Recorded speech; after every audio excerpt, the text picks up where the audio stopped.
susunod na programa ay rated PG. Ito ay nangangailangan ng patnubay at gabay ng magulang para sa mga batang manonood.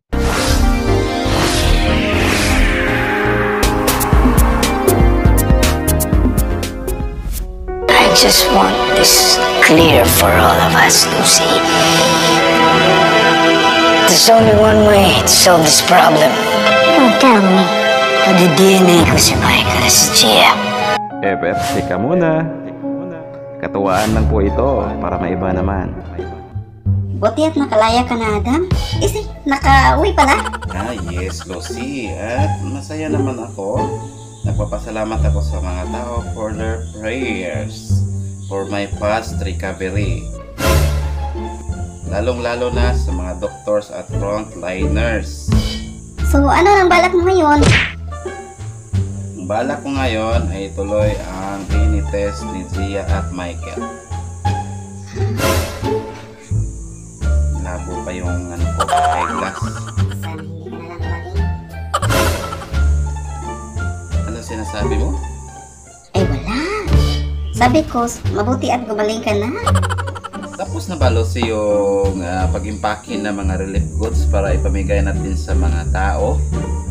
Oo, nakahanda na yun. Mabuti naman kung ganon.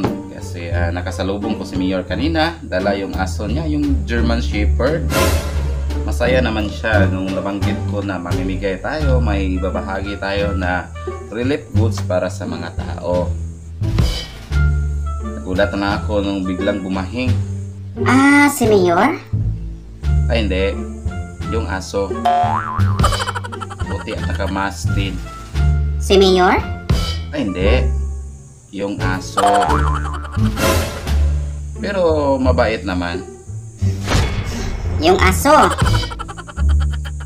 Ay hindi, si Mayor. Nainis na ako sa'yo, Adam. Saglit na pagkatawagan ako. Si Mayor ba tatawagan mo? Hindi, yung aso.